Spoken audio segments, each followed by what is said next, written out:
কলেজের সব পেপার নিয়ে রাজদীপ চ্যাটার্জির মুখোমুখি হলো বিদ্যা। হ্যাঁ বন্ধুরা, এমনটাই দেখা যাবে। বিস্তারিত জানতে ভিডিওটিতে লাইক দিয়ে চ্যানেলটি সাবস্ক্রাইব করে শুরু থেকে শেষ অবধি দেখতে থাকো। গল্পের শুরুতেই দেখা যাবে সব স্টুডেন্টরা বিদ্যার বিরুদ্ধে গেলে তখন তখন রিতকে বিদ্যা বলতে থাকে, এখন আমি কি করব কিছু বুঝতে পারছি না। আপনাকে যে কাজটা দিয়েছিলাম সেটা কি আপনি করতে পারবেন? তখন এ কথা শুনে রিত বলতে থাকে, অবশ্যই অবশ্যই পারবো, কেন পারবো না বিদ্যা, তুমি চিন্তা করো না। তুমি তুমি শুধু তোমার স্টুডেন্টদের সঙ্গে তোমার সম্পর্কটা ভালো করার চেষ্টা করো, আর সবকিছু সবকিছু আমি দেখছি কি করা যায়। এই কথা শুনে বিদ্যা বলতে থাকে, ঠিক আছে, প্লিজ একটু দেখুন আর চেষ্টা করুন যে কি করে আমি সবকিছু ঠিকঠাক করব। আমার স্টুডেন্টদের যদি আমাদের থেকে দূরে করে দেয়, ওরা যদি সত্যি সত্যি আমার থেকে অনেক দূরে চলে যায়, আমি বাঁচতে পারবো না। কারণ কারণ আমার পুরো পৃথিবী জুড়ে ওরা, কিন্তু ওরা তো কিছুতেই বুঝতে চাইছে না। তখন রিক বলতে থাকে, বুঝবে কি করে বিদ্যা, ওদের যে ব্রেন ওয়াশ করা হয়েছে তার কারণেই তো বুঝতে চাইছে না। তুমি তুমি চিন্তা করো না, আমি সবকিছু ঠিকঠাক করে দেবো। আমি সবটা ঠিক করছি। তখন এই কথা শুনে বিদ্যা বলতে থাকে, প্লিজ একটু একটু দেখুন কি করা যায়। এরপরে দেখা যায় এ কথা শুনে দেখা যায় হিত সেখান থেকে বেরিয়ে যায়। এদিকে বিদ্যা ভাবতে থাকে, কি করে সবকিছু ঠিকঠাক করা যায়, কি করে নিজের নিজের স্টুডেন্টদের নিজের কাছে আনা যায়। কিন্তু কিন্তু আমি কি করব, আমি তো বুঝতেই পারছি না। এরপরে বিদ্যা রায়াকে ফোন করলে রায়া বলতে থাকে, এখানে কেন ফোন করেছেন আপনি? মজা নিচ্ছেন? মজা নিতে ফোন করেছেন? আমাদের আমাদের সঙ্গে কি আপনি গেম খেলছেন? আমরা তো বুঝতে পারছি না। এভাবে এভাবে বারবার আমাদের আপন করে নিচ্ছেন, আবার আবার পেছন থেকে ছুরি মারছেন। আপনার আপনার মতলব কি প্রফেসর দিদি? সবটা সুন্দরভাবে বললেই তো হয়। আমরা যদি আপনার জন্য কিছু করতে পারি। এ কথা শুনে বিদ্যা বলতে থাকে, প্লিজ রায়া, বোঝার চেষ্টা করো। তোমাদের প্রফেসর দিদিকে ফাঁসানো হচ্ছে। ওরা যে কথাগুলো বলছে সবটাই মিথ্যে। তোমরা তোমরা প্লিজ বোঝো।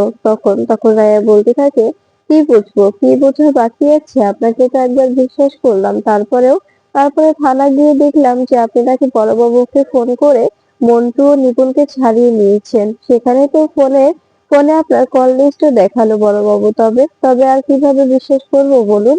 এ কথা শুনে বিদ্যা বলতে থাকে, প্লিজ প্লিজ রায়া, তুমি বোঝার চেষ্টা করো। কোনো একটা কারসাজি করে ওরা সবকিছু করেছে, তাই প্লিজ এরকম করো না। তখন রায়া বলতে থাকে, প্লিজ ম্যাম, আমাদের নিয়ে আপনাকে আর ভাবতে হবে না। আপনি ফোনটা রাখুন। তখন বিদ্যা বলতে থাকে, রায়া প্লিজ পাগলামো করো না, আমার কথাটা বোঝার চেষ্টা করো। তোমরা তোমরা আমার পাশে থাকলে আমি তোমাদের হস্টেলটা আবার আবার ফিরিয়ে দিতে পারবো। আর যদি পাশেই না থাকো, তবে কি করে হস্টেলটা ফিরিয়ে দেবো বলো তো? তখন এই কথা শুনে রায়া বলতে থাকে, আপনি হস্টেল ফেরানোর জন্য এমন করছেন না।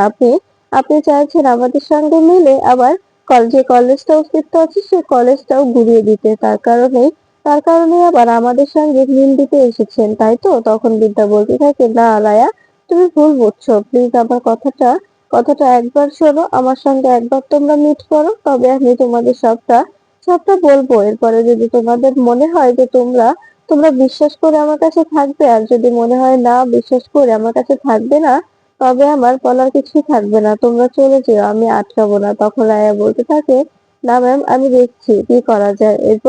এই বলে ফোনটা কেটে দেয়। এরপরে রায়া কথা ও সবাইকে বলতে থাকে, প্রফেসর দিদি আমাদের সঙ্গে কথা বলতে চায়। কি বলবো রে?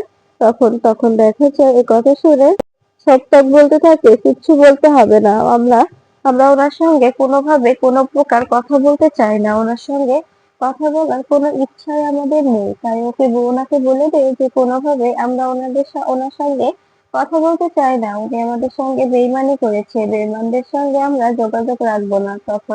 তখন আয়া বলতে থাকে, প্রফেসর দিদির কথা শুনে মনে হচ্ছে সত্যি সত্যি কোনো একটা খটকা আছে। একবার কথা বলে দেখলে ভালো হতো না?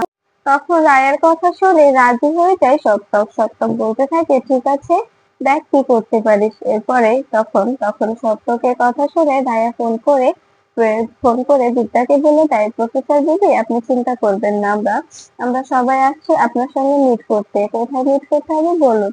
তখন দেখা যায় বিদ্যা বলতে থাকে, তোমরা সবাই কলেজের সামনে এসে ওখানে ওখানে আমরা সবাই মিলে মিট করবো। এরপরে এদিকে দেখা যায় রাজদীপ চ্যাটার্জি লকার খুলতে চায় রিট। তখন তখন দেখা যায় সিকিউরিটি গার্ড রিটকে বলতে থাকে, ছোট ভাই কোথায় যাচ্ছেন আপনি? তখন তখন জিৎ বলতে থাকে, কই কোথাও না তো, আমি তো একটু বাবার সঙ্গে দেখা করতে যাচ্ছি, বাবা নেই। তখন তখন এই কথা শুনে সিকিউরিটি বলতে থাকে, তো বড় সাহেব তো নেই, তাই এখন আর আপনি ঢুকতে পারবেন না, কড়া নিষেধ আছে, এখানে বড় সাহেব ছাড়া আর কেউ যেন না ঢুকতে পারে।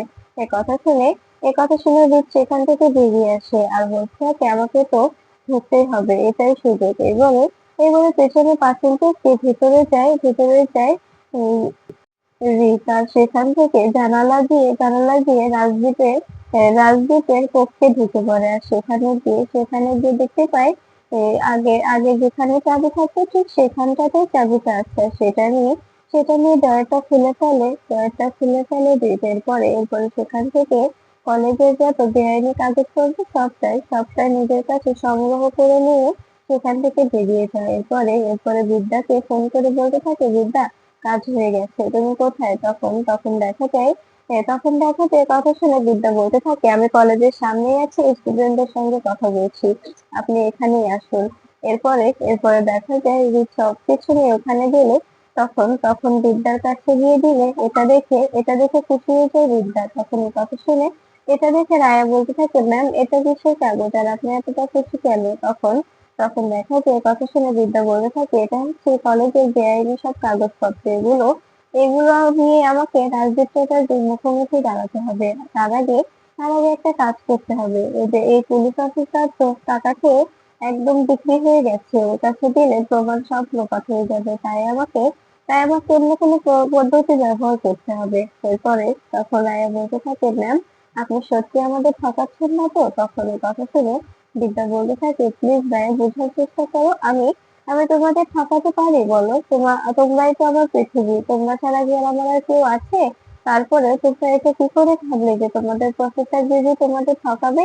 এই কথা শুনে তখন বিদ্যা বলতে থাকে, সরি ম্যাম, আমাদের ক্ষমা করে দেবেন, আমরা বুঝতে পারিনি। তখন এই কথা শুনে বিদ্যা বলতে থাকে, ঠিক আছে, তোমাদের সরি বলতে হবে না, তোমাদের প্রফেসর দিদি তোমাদের হস্টেলটা তোমাদের ফিরিয়ে দেবে, তোমাকে কথা দিচ্ছে, অ্যাপ্রিসিয়েট করছে।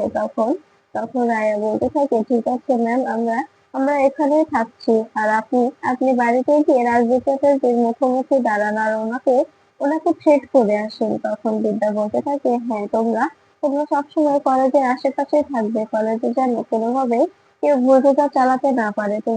তোমরা কলেজটা ভাঙার আগে আমাকে আমাকে খবর দিয়ে দেবে, আমি চলে আসবো। তখন এই কথা শুনে সত্তক বলতে থাকে, ম্যাম, আপনি যদি সত্যি বেইমানি না করে থাকেন, তবে আমরা জানি যে আপনি আমাদের হস্টেলটা আমাদের ফিরিয়ে দেবেন। আর যদি সত্যি আপনি বেইমানি করে থাকেন, তবে আমাদের তো কোথাও যাওয়ার জায়গা নেই, প্লিজ ভেবেচিন্তে কাজ করবেন, আমাদের ভবিষ্যৎটা এভাবে ধূসর মিশিয়ে দিতে দেবেন না। তখন বিদ্যা বলতে থাকে, সত্তক, এভাবে বলো না, আমি তোমাদের জন্য আপ্রাণ চেষ্টা করব, আমি তোমাদের জন্য নিজের প্রাণ দিয়ে চেষ্টা করব, তোমরা খুব ভালো করে জানো প্রফেসর দিদি তোমাদের জন্য কি করতে পারে। তখন রায়া বলতে থাকে, ঠিক আছে ম্যাম, আপনি এখন আসুন। এরপরে বিদ্যা সেখান থেকে বেরিয়ে চ্যাটার্জি বাড়িতে চলে আসে। আর সেখানে এসে রাজদীপের সামনে পেপারগুলো নিয়ে দাঁড়িয়ে বলতে থাকে, এই পেপারগুলো সম্পূর্ণই বেআইনি, এগুলো যদি আমি এখন কমিশনারের হাতে তুলে দিই, ব্যাপারটা কেমন দেখাবে বলুন তো? তখন এই কথা শুনে রাজদীপ বলতে থাকে, পেপারগুলো তুমি কোথায় পেয়েছো?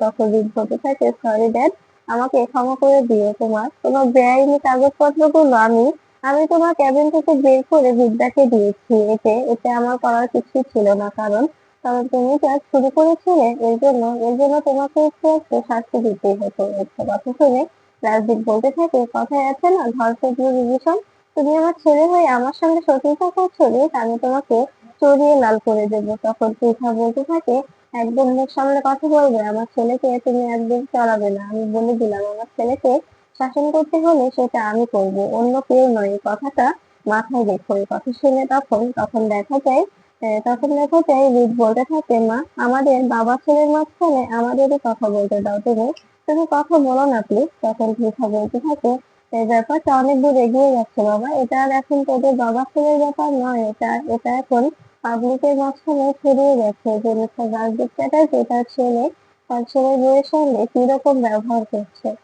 তখন বিদ্যা বলতে থাকে, ওই লোকটাকে ওই লোকটাকে কখনো আমি শ্বশুর মশাই হিসেবে মানবো না। তখন এ কথা শুনে রাজদীপ বলতে থাকে, আমি মনে হয় বলেছি যে আমি তোমাকে নিজের পুত্রবধূ হিসেবে মেনে নেবো, কখনোই নেবো না, কখনোই না। আমি তোমাকে কথা দিচ্ছি, আর আমি চ্যালেঞ্জ করছি যে আমি রীতের সাথে তোমার ডিভোর্স করিয়ে ফাগুনকে এই বাড়িতে নিয়ে আসবো, দেখি তুমি কি করে আটকাতে পারো। তখন এ কথা শুনে বিদ্যা বলতে থাকে, ঠিক আছে, দেখি আপনিও কি করে ফাগুনকে এই বাড়িতে নিয়ে আসতে পারেন, সেটা আমিও দেখে নেবো। এই কথা শুনে তখন তখন তখন দেখা যায় রাজদীপ বলতে থাকে, তুমি কি আমাকে থ্রেট করছো? ঠিক তখনই বিদ্যা বলে ওঠে, আপনি যদি আমাকে থ্রেট করতে পারেন, চ্যালেঞ্জ করতে পারেন, তবে আমি কেন নয়, আমিও অবশ্যই পারি।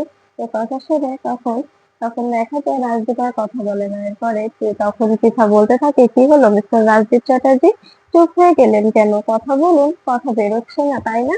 তখন এই কথা শুনে রাজদীপ বলতে থাকে, পৃথা তুমি কিন্তু বাড়াবাড়ি করছো। তুমি তুমি আমার হয়ে ওই বিদ্যার হয়ে কথা বলছো, ওই মেয়েটার সঙ্গে সঙ্গ দিচ্ছ। আমি কিন্তু এর জন্য তোমাদের সবাইকে বাড়ি থেকে বের করে দিতে পারি। কথা শুনে পৃথা বলতে থাকে, বাড়ির বড়াই দেখিও নয়, বাড়িটা শুধু তোমার নয়, এখানে এখানে রূপেরও পার্থক্য আছে, বুঝতে পেরেছো? কথা শুনে রাজদীপ বলতে থাকে, তুমি আমাকে পার্সন দেখাচ্ছ? তখন তখন পৃথা বলতে থাকে, তুমি যেমন কথা বলছো ঠিক তেমন কথাগুলো আমাকে রিপিট করতে হচ্ছে, কারণ কারণ তুমি এভাবে আমার ছেলে আর ছেলে বৌমার সঙ্গে কথা বলতে পারো না। তুমি এভাবে কিছুতেই কথা বলতে পারো না। সো নেক্সট টাইম কথা বলার আগে ভেবে দেখবে। তখন রাজদীপ বলতে থাকে, আমি ওকে কখনোই বৌমা হিসেবে মেনে নেবো না। তুমি যাই বলো না কেন পৃথা, আমি কোনোভাবেই এই প্রফেসর বিবিকে নিজের বৌমা হিসেবে মেনে নেবো না। আমার আমার ছেলেকে আমি ফাগুনের সঙ্গে বিয়ে দিয়ে ফাগুনকে এ বাড়িতে নিয়ে আসবো, আর